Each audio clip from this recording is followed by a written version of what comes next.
Hello everyone, ओम नमः शिवाय and welcome back to the channel. I hope कि आप सभी ठीक होंगे और अपना भी ध्यान रख रहे होंगे और आप सभी के फिजिकल की तैयारी एकदम अच्छी खासी चल रही होगी, क्योंकि अभी फिलहाल तो बारिश बंद हो चुकी है। आज बिल्कुल भी बारिश नहीं हुई है। और मैं बात करती हूँ अभी फिलहाल, क्योंकि मुझे बहुत सारे कमेंट आए थे कि दीदी यूपीएसआई के लिए टारगेट दे दिया करो। तो देखो, अभी जो हम चीजें पढ़ रहे हैं ना, देखो अभी तो ये नहीं पता कि वैकेंसी आएगी कब आएगी, मतलब इसका नोटिफिकेशन कब आएगा, कब इसके फॉर्म भरने स्टार्ट होंगे, कब एग्जाम होगा। तो अभी फिलहाल इस तरह से टारगेट बनाकर मत पढ़ो, क्योंकि ये ना लास्ट टाइम पर पढ़ेंगे हम, जब उस टाइम पर जब हम अच्छे से पढ़ चुके होंगे। पहले ना कॉन्सेप्ट से पढ़ लो अच्छी तरह चीजें। तो मतलब अगर इस तरह से टारगेट बना के पढ़ेंगे ना तो सही से पढ़ाई नहीं हो पाएगी। तो इसलिए मैं ये पढ़ रही हूँ, मतलब इस तरह से कर रही हूँ मैं। एक तो सबसे पहले मैं आप सभी को ये बता दूं कि मेरी एक हैबिट है, जैसे अगर मैं हिंदी पढ़ रही हूँ तो फिर मैं ऐसा नहीं करती कि थोड़ी सी हिंदी पढ़ी उसके बाद मैथ पढ़ा फिर कुछ रीजनिंग पढ़ ली, मतलब ऐसा नहीं पढ़ा जाता मेरे से। अगर मैं हिंदी पढ़ रही हूँ तो फिर मैं पहले उसको पूरा कंप्लीट पढ़ना चाहती हूँ मैं हमेशा। मतलब ऐसा नहीं है कि सिर्फ अभी से ही 10th 12th ग्रेजुएशन में भी और बीएड में भी, मतलब कुछ भी अगर मुझे पढ़ना होता है तो मैं जो सी भी बुक पढ़ रही होती हूँ पहले उस बुक को पूरा कंप्लीट करती हूँ। इसलिए मैं उसी तरह से पढ़ना चाह रही हूँ जैसे मैं पढ़ती हूँ, क्योंकि अभी यूपी पुलिस के टाइम पे ना मैंने इस तरह से नहीं पढ़ा था।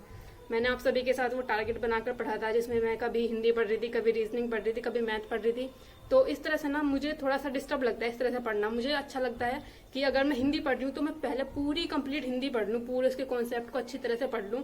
तो मैं इसी तरह से पढ़ने वाली हूँ अभी भी। अगर मैं आप सभी को बता देती हूँ, मैं हिंदी पढ़ना स्टार्ट किया था तो ये रही मेरी हिंदी की बुक। ऐसा नहीं है कि मैं अभी बहुत ज्यादा पढ़ रही हूँ, कुछ अपना ये यूपीएसआई के लिए पढ़ रही हूँ, थोड़ा सा मुझे स्टेट के लिए पढ़ना पड़ता है, जो कि मैं पढ़ रही हूँ हिमांशी मैम से। वो पेडागोजी की क्लासेस में ले रही हूँ। अगर आप में से कोई भी सीटेट यूपी टेट या स्टेट की तैयारी कर रहा है तो मुझे बता देना, मैं आप सभी को बता दूंगी कौन सी क्लासेस मैं ले रही हूँ। तो स्टेट के लिए मैं वो सब चीजें पढ़ रही हूँ। लेकिन अगर मैं यूपीएसआई की बात करूँ ना तो इस तरह से भी टारगेट बनाकर मत पढ़ो कि अभी एक दिन में ये वाला, मतलब हिंदी का ये पार्ट पढ़ना है, फिर रीजनिंग का ये, मैथ का ये और उसका ये। ऐसे मुझे तो कहीं ज्यादा अच्छा लगता नहीं है इस तरह से पढ़ना, अगर मैं सही बात करूँ, अपनी बात करूँ। क्योंकि मैंने एग्जाम दिया था, एक एग्जाम दिया था यूपी टेट और सी टेट वगैरह के, तो तभी भी मैंने ऐसे ही पढ़ा था और नंबर भी अच्छे आए थे।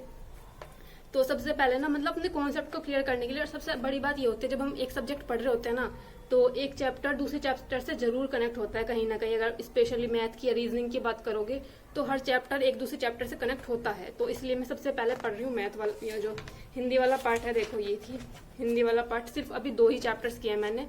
और जैसा आप सभी बता रहे थे ना कि दीदी टारगेट दे दिया करो, तो फिलहाल ना ऐसे ही पढ़ो जो भी आपका अपना फेवरेट सब्जेक्ट है। जैसे मैं हिंदी से पढ़ना स्टार्ट किया क्योंकि मेरी हिंदी की काफी मिस्टेक हुई थी यूपी पुलिस के एग्जाम में, और इसलिए मैं दोबारा से हिंदी को सही से पढ़ रही हूँ। हिंदी के बाद आई थिंक मैं जीएस वाला पार्ट करूंगी, क्योंकि जीएस वाला पार्ट में भी मेरा स्कोर काफी कम था। उसके बाद रीजनिंग आई होप, और उसके बाद मैथ, सबसे लास्ट में मैथ करूंगी, क्योंकि मैथ में मेरा स्कोर ठीक ठाक था और ज्यादा कुछ मुझे डिफिकल्ट भी नहीं लगे थे क्वेश्चन। मेरे 21 क्वेश्चन ठीक थे आई थिंक मैथ में यूपी पुलिस के एग्जाम में। बाकी कुछ क्वेश्चन थे ऐसे जो मतलब जो थे, जो हम मतलब हम उसका अटेंड भी करते ना, उस क्वेश्चन को अगर हम करना भी स्टार्ट करते तो हम उसमें उलझ के ही रह जाते। तो इसलिए मैंने वो अटेंड भी नहीं किए थे, मतलब वो भी नहीं, मतलब मैथ के जो कुछ क्वेश्चन थे इस तरह के थे कि आप उनको अगर एक बार मतलब उस क्वेश्चन को टच भी करते ना, फिर आप उसमें उलझ कर रह जाते और बेकार का टाइम वेस्ट हो जाता। इसलिए मैंने वो क्वेश्चन किए भी नहीं थे। तो मेरे 21 क्वेश्चन ठीक थे और एक क्वेश्चन गलत था, इसलिए मैं मैथ को पढ़ूंगी सबसे लास्ट में। रीजनिंग में मेरी कुछ मिस्टेक हुई थी गोले वगैरह भरने में, इसलिए रीजनिंग को मैं मैथ से पहले पढ़ूंगी और हिंदी के बाद जीएस पढ़ूंगी, फिर रीजनिंग और फिर मैथ। तो फिलहाल जो हिंदी पढ़ रही हूँ मैं बात करूँ, तो आप भी ऐसे करो जो भी आपका फेवरेट सब्जेक्ट है। लाइक अगर आपको पहले जीएस पढ़नी है या हिंदी पढ़नी है, पहले जो सा भी सब्जेक्ट आपको पढ़ना है ना, एक टारगेट बना लो कि हिंदी को मुझे 10 से 15 दिन या फिर 20 दिन, जितना भी दिन आपको पढ़ना है ना, उसको पूरा एक बुक को कंप्लीट कर लो। और ऐसे नहीं कि सिर्फ ऐसे ऊपर ऊपर से पढ़ लिया, बहुत अच्छा डिटेल में पढ़ लो, ताकि जब एग्जाम टाइम आए तो उसको बस हमें 1-2 बार रिवीजन करना पड़े। और जब भी कुछ पढ़ो ना तो हाईलाइट जरूर कर लिया करो कुछ वर्ड से जहां पर आपको प्रॉब्लम हुई, और लिख लिया करो। स्पेशली मैं अभी आपको दिखाऊंगी कि मैंने किस तरह से पढ़ा है इस बुक के अंदर से। हर एक वर्ड को जहां पर भी मैं अटक रही थी मैंने उसको हाईलाइट भी किया है, उसको अलग से भी लिखा है, उसके अलग से कुछ वहीं पर कुछ भी लिख सकते हो आप, अपनी तरह से नोट्स बना सकते हो, जैसे भी आपको सिंपल लगे। ऐसे ही किया मैंने हिंदी वाले पार्ट में। और मैंने जो 2 चैप्टर पढ़े हैं अभी, एक तो वर्णमाला वाला पढ़ा था कल, और आज मैंने पढ़ा है संधि वाला। दोनों ही आराम से ऐसे ही पढ़े हैं, अच्छे से एकदम कॉन्सेप्ट से पढ़ लो। जो भी सब्जेक्ट आप पढ़ रहे हो ना उसे स्टार्ट कर लो, और फिर एक टारगेट बना लो कि इसको हमें 10 से 15 दिन में करना है। और उसके बाद जितने भी उसके बहुविकल्पीय क्वेश्चन होते हैं ना, एमसीक्यू वाले क्वेश्चन होते हैं, उसको जरूर करके देखा करो। उसके बाद देखा करो कि आपका स्कोर क्या हो रहा है। मैं अभी आपको अपना स्कोर भी बताने वाली हूँ। बस इस तरह से कुछ पढ़ेंगे। और मैं एक बात बता दूं, मैंने ये वाली बुक ली थी अभी कुछ टाइम पहले, मैंने अपनी फ्रेंड से ली है, मैंने नई नहीं मंगाई, ये बुक पुरानी है। तो इससे मैं पढ़ने वाली हूँ, मतलब अभी नहीं करूंगी मैं इसे, क्योंकि ये है प्रीवियस ईयर तो नहीं है, लेकिन सिर्फ प्रैक्टिस सेट ही है इसके। थोड़ा सा जब हम पढ़ लेंगे ना, जब हम ये वाली सारी चीज़ें एक बार पढ़ लेंगे, सारा पार्ट पढ़ लेंगे, हिंदी, रीजनिंग, मैथ और जीके जीएस वाला पार्ट पढ़ लेंगे, उसके बाद स्टार्ट करूंगी इससे प्रैक्टिस करना। ऑनलाइन प्रैक्टिस भी करूंगी कुछ, क्योंकि ऑनलाइन प्रैक्टिस से भी काफी नए नए क्वेश्चन सीखने को मिलते हैं। क्योंकि जितना मैंने इस बुक से देखा है ना, ज्यादातर क्वेश्चन ना थोड़े एक जैसे से ही है, एक जैसे से लेवल की है। यूथ कॉम्पिटिशन टाइम्स की ये बुक है और यूथ कॉम्पिटिशन टाइम्स की बुक्स अच्छी आती हैं, क्योंकि मेरे पास ना डीएसएसबी पीआरटी के लिए भी इनकी बुक थी, काफी अच्छी थी वो। तो ये वाली भी आई होप अच्छी हो, क्योंकि अभी तो मैंने सोल्व नहीं किया इसलिए मुझे नहीं पता। अगर आपको मंगानी है तो मंगा सकते हो। मैंने बता दिया कि मैं कहाँ से पढ़ने वाली हूँ। ये वाली थी बुक। फिलहाल तो मैं आपको हिंदी का दिखा देती हूँ जहाँ से मैं पढ़ रही हूँ। ये जो बुक मंगाई है इसको तो मैं पढ़ूंगी ही, लेकिन इसके अंदर मैं ऑनलाइन मॉक टेस्ट भी देती रहा करूंगी। ऑनलाइन मॉक टेस्ट से भी कुछ ना कुछ तो बेनिफिट होगा ही। और अगर मैं बुक की बात करूँ तो ऐसा भी नहीं है कि बुक इतने ज्यादा क्वेश्चन होते हैं, और बुक के लिए थोड़ा सा टाइम सेट करके अलग से टाइम निकालना सही से मैनेज नहीं हो पाएगा। इसलिए ऑनलाइन भी प्रैक्टिस करूंगी थोड़ी सी और कुछ ऑफलाइन भी। लेकिन इस बार ऑनलाइन में इस तरह से नहीं करूंगी कि अगर यूपीएसआई के लिए मैं पढ़ रही हूँ तो सिर्फ उसी के ही मॉक टेस्ट दूंगी। इस बार मैं अलग अलग, मतलब हर एक उसके अलग अलग साइड के, यानी कि एसएससी जीडी का भी, आरपीएफ का भी, जो भी मुझे जिस तरह के लगेंगे अलग अलग एग्जाम, इनके भी मैं मॉक टेस्ट देती रहा करूंगी। कुछ ना कुछ हमें अलग पार्ट सीखने को मिलता है, क्योंकि हर एक सब्जेक्ट में या हर एक जैसे कि यूपी पुलिस का हो गया या फिर एसआई का हो गया या फिर जीडी का हो गया, इन सभी के जितने भी एग्जाम होते हैं ना, सभी में कुछ थोड़ा सा तो टाइप अलग आते हैं क्वेश्चन के। अगर हम अलग अलग टाइप के पढ़ लेंगे तो बेहतर तरीके से थोड़े क्वेश्चन कर पाएंगे, अगर कुछ अलग टाइप का क्वेश्चन भी आता है। जैसे अगर मैं बात करूँ ना, यूपी पुलिस के एग्जाम में मैथ के कुछ क्वेश्चन ऐसे थे जैसे हमने पढ़े नहीं होंगे, मतलब कुछ अजीब से, बहुत ज्यादा लैंग्वेज थी उनके अंदर। देखने में वो क्वेश्चन ऐसे लग रहे थे कि मतलब क्या ही थे, मतलब बिल्कुल बेकार से, एकदम अजीब से, क्योंकि उनकी लैंग्वेज इतनी ज्यादा थी घुमा फिरा कर। और उसको अगर कर भी रहे थे तो मेरा तो आंसर नहीं आया था। देखो मैं तो अपना डायरेक्ट बता देती हूँ, कुछ अर्थमेटिक के ज्यादातर चैप्टर इजी हैं, लेकिन वो कुछ अलग तरीके से बनाए गए थे क्वेश्चन, जो अर्थमेटिक से अलग ही बन रहे थे कुछ। तो इसलिए मैं अलग अलग ये मॉक टेस्ट भी देने वाली हूँ। जैसे अभी मैं अगर बात करूँ तो संडे को एक मॉक टेस्ट जरूर दिया करूंगी किसी भी चीज का, या तो वो आरपीएफ का होगा या फिर एसएससी जीडी का होगा। और हाँ, एक चीज और मैं बता दूं कि मैंने आरपीएफ का एग्जाम फॉर्म फिल नहीं किया था, क्योंकि मुझे बहुत सारे कमेंट आए थे कि दीदी आपका भी आरपीएफ का एग्जाम है क्या। तो मेरा एग्जाम नहीं है, क्योंकि मैंने फॉर्म फिल नहीं किया था। और लास्ट ईयर मेरे भैया ने मेरा एसएससी जीडी का एग्जाम फॉर्म फिल कर दिया था, मतलब, लेकिन मैंने दिया नहीं था, क्योंकि मेरा ऐसा कुछ कभी मन नहीं था, मतलब एग्जाम वगैरह इस तरह के एग्जाम देने का। अपना बस एक ही चीज पर फोकस थी, मैं अपने टीचिंग एग्जाम्स पर, इसलिए मैंने दिया भी नहीं था। और लेकिन इस बार मैं भर नहीं पाऊंगी। इस बार मेरी ओवरेज हो चुकी है। तो इस बार मुझे काफी दुख सा हो रहा है कि मतलब मुझे लास्ट टाइम या तो दे देना चाहिए था, या फिर इस बार मैं नहीं दे पाऊंगी। लेकिन अब तो बस यही था, क्योंकि मुझे बहुत सारे कमेंट आए थे कि दीदी आप एसएससी जीडी का एग्जाम क्यों नहीं दे रहे हो। तो मेरी तो उसमें ओवरेज हो चुकी है। अगर आपकी जिसकी भी है ना, तो प्लीज मतलब वो एसएससी जीडी का एग्जाम दे देना, क्योंकि मैंने कुछ दिन पहले ना, अभी आई थिंक 4-5 दिन पहले एसएससी जीडी का मॉक टेस्ट लगाया था, और मुझे थोड़ा इजी लगा। ऐसा भी नहीं था कि कुछ बहुत ही ज्यादा डिफिकल्ट था, बल्कि मुझे यूपी पुलिस का जो हम मॉक टेस्ट देते थे उससे थोड़ा मुझे इजी लगा एसएससी जीडी का मॉक टेस्ट। मैं आपको एक बार इसका स्कोर भी बता देती हूँ क्या क्या रहा था मेरा। अभी लगाया था मैंने अपना एग्जाम होने के कुछ दिन बाद, जब मैंने आपसे वो प्रयोगशाला वाला क्वेश्चन पूछा था, जो अभी मैं बता देती हूँ कौन सा क्वेश्चन था। तो इसमें 160 में से आता है। पहले तो मैं आप सभी को ये बता दूं, मुझे ये नहीं पता था कि इसमें कितना टाइम मिलता है एसएससी जीडी के एग्जाम में, क्या क्या इसका क्राइटेरिया होता है। बस मुझे सब्जेक्ट का पता था कि ये 4 सब्जेक्ट होते हैं। मुझे ये नहीं पता था कि क्वेश्चन कितने आएंगे, टाइम कितना मिलेगा। लेकिन फिर भी मैंने दिया था सिर्फ ये देखने के लिए कि मतलब बिना पढ़े अभी फिलहाल कितनी तैयारी है। मगर जैसे कि 23 तारीख का एग्जाम होने के बाद कुछ नहीं पढ़ा था, उसके बाद मैंने ये मैंने दिया था, आई थिंक 5 सितंबर को दिया था ये मैंने एग्जाम, 5 या 6 के आसपास ऐसे ही दिया था मैंने ये वाला मॉक टेस्ट, मतलब। तो मैं बता देती हूँ आपको, मेरे थे 126 नंबर थे 160 में से। 64 क्वेश्चन ठीक थे और 5 क्वेश्चन इनकरेक्ट थे, 11 क्वेश्चन थे अनअटेम्प्ट। और मैंने इसमें मतलब पूरा टाइम ही लिया था, आई थिंक, हाँ, क्यों आई थिंक 1 घंटा मिला था इसके अंदर। मुझे ये भी याद नहीं, क्योंकि मैंने इसका मतलब कभी मॉक टेस्ट भी नहीं दिया है और कभी एग्जाम भी नहीं दिया है इसका, एसएससी जीडी का। और इसके अंदर मेरा टोटल टाइम 42 मिनट दिखा रहा है। ये तो मुझे नहीं पता एग्जैक्ट कितना लगा होगा। मैथ में मेरे 19 क्वेश्चन ठीक थे और 1 क्वेश्चन अनअटेम्प्ट था, गलत कोई क्वेश्चन नहीं था। देखो पता नहीं, यहाँ पर मॉक टेस्ट में ठीक हो जाते हैं और पता नहीं एग्जाम में क्या ही हुआ था। यूपी पुलिस के एग्जाम में दिमाग ही काम नहीं करा वहाँ पे, तो इतने क्वेश्चन मिस्टेक हुई है मेरी।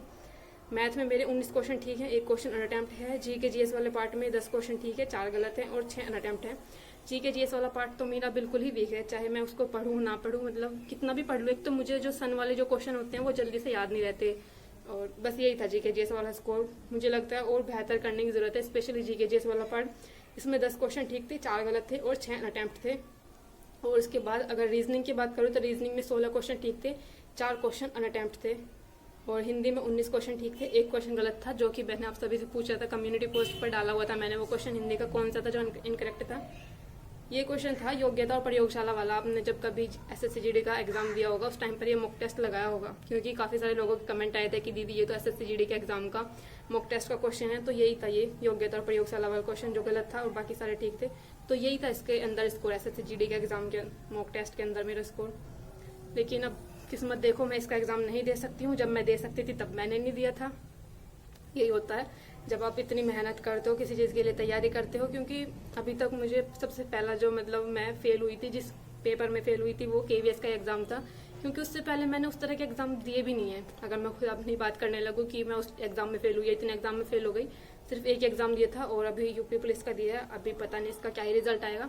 स्कोर बल्कि डिक्रीज हो गया, जब से आंसर किया है मेरा स्कोर और डिक्रीज हो गया। कुछ तो पहले ही डिक्रीज था, मतलब कम था, अब और भी ज़्यादा कम हो गया। फिलहाल मैं आपको ये दिखा देती हूँ कि मैं किस तरह से पढ़ रही हूँ और किस तरह से आप अपने बेहतर तरीके से नोट्स बना सकते हो। अगर आपको नोट्स बनाने हैं तो अलग ठीक है, मतलब बना लेना, बहुत ही अच्छी बात है। अगर मैथ या रीजनिंग का अगर आपके पास टाइम हो तो नोट्स बनाने का तो बना लेना, अभी टाइम है। नोट्स से बहुत ही अच्छी तरीके से तैयारी हो पाएगी, लेकिन मैं नहीं बनाने वाली हूँ। और मैथ और रीजनिंग के तो मैं बनाते भी नहीं हूँ नोट्स, सिर्फ कुछ इंपॉर्टेंट रूल्स हो गए, कुछ फॉर्मूले हो गए, सिर्फ इस तरह की ही चीज़ें लिखती हूँ। फिलहाल हिंदी की चीज़ें मैं दिखा देती हूँ कैसे मैंने पढ़े हैं दोनों चैप्टर्स, कितने कितने क्वेश्चन थे। ये है इसका इंडेक्स, इसमें ये सारे चैप्टर्स हैं। ये दोनों चैप्टर्स फिलहाल मैंने पढ़े हैं। पहला था वर्णमाला वाला चैप्टर, और वर्णमाला वाले चैप्टर की अगर मैं बात करूँ, मुझे ज़्यादा पसंद नहीं है वर्णमाला वाला चैप्टर, इसलिए मेरी काफ़ी मिस्टेक हुई थी इसके क्वेश्चन में। जबकि संधि वाला चैप्टर थोड़ा ठीक था और मेरे क्वेश्चन भी ठीक हुए संधि वाले चैप्टर में। तो यही है, मैं सोच रही हूँ कि आई थिंक 15 से 20 दिन इसको लग जाएंगे। अगर अच्छे से हम डिटेल में सारे कॉन्सेप्ट को लगाकर पढ़ेंगे तो पूरी हिंदी की बुक पढ़ने में मुझे लगता है कि 15 से 20 दिन लगेंगे मेरे। तो मैं पहले पूरी हिंदी की बुक कंप्लीट करूंगी। आपके पास भी जोन से भी बुक है, जो भी बुक है, पहले चैप्टर से स्टार्ट कर दो। उसको एक टारगेट बना लो कि 15 दिन 20 दिन जितने भी दिन में आप उसको कंप्लीट करोगे, ऐसे ही पढ़ते रहो। और जो हम टारगेट बनाकर पढ़ेंगे ना, फिर वो एग्जाम के टाइम पर पढ़ेंगे, एग्जाम से 2 मंथ पहले एटलीस्ट। और बाकी Sunday to Sunday mock test देते रहा करेंगे, जोन सा भी आपको देना आप वो दे सकते हो, और बाकी मैं भी देती रहा करूंगी। देखो ये था, इस तरह से पढ़े हैं मैंने। तो ये था वर्णमाला वाला चैप्टर, इस तरह से। जहाँ भी मुझे लगता है कि कुछ इंपॉर्टेंट हो सकता है ये चीज़ें लिखना, जिसकी वजह से हम रिवीजन के टाइम पर बहुत हेल्प मिलती है अगर आप ये छोटी छोटी चीज़ें वहीं पर लिख देते हो। तो ये थे मेरे इसके क्वेश्चन। देखो सारे क्वेश्चन कहीं ना कहीं एग्जाम में आए हुए हैं। ये देखो आप, कोई सा भी क्वेश्चन ऐसे फ्री में नहीं डाल रखा। इसमें मेरे 75 क्वेश्चन ठीक हुए थे और 14 क्वेश्चन रॉन्ग थे।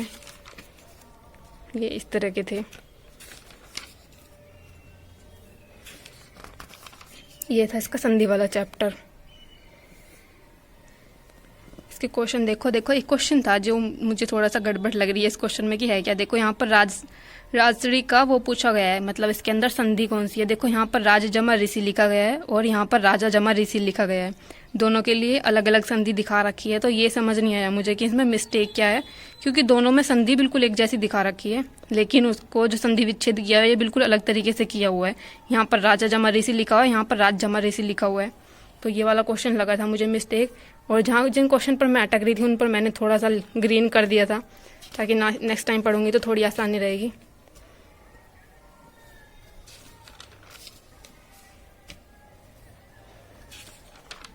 संधि के अंदर इतने रूल होते हैं ना, वो तो शुक्र है नवीन सर ने हमें फॉर्मूला लिखवा रखा है, जिसकी वजह से थोड़ी आसानी हुई थी। ये थे इसके क्वेश्चन। इसके अंदर संधि वाले चैप्टर के अंदर क्वेश्चन थे 117 क्वेश्चन थे इसके अंदर, जिसमें से मेरे सिर्फ 11 रॉन्ग हुए। इस वाले पार्ट की तैयारी मुझे लगता है संधि थोड़ा ठीक हो गई है। बाकी फिर भी ऐसा होता है, पता नहीं यहाँ पर फिर भी ठीक हो जाता है, लेकिन एग्जाम में हम कुछ छोटी छोटी से मिस्टेक कर देते हैं। देखो आप, ये वाला क्वेश्चन गलत हुआ था। सबसे पहले तो मेरा द्वावापी का संधि विच्छेद पूछा हुआ था।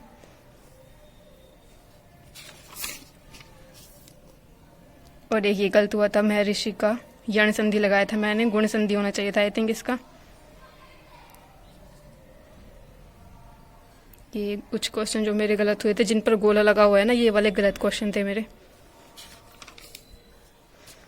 एक ये गलत था, स्वेच्छा वाला, स्वे जमा इच्छा लगाया था मैंने, सु जमा इच्छा बनता। तो यही थे। इसके बाद नेक्स्ट चैप्टर स्टार्ट हो जाएगा समास वाला, तो आप भी ऐसे ही पढ़ते रहना। बाकी मिलते हैं नेक्स्ट वीडियो में, तब तक के लिए बाय बाय, टेक केयर।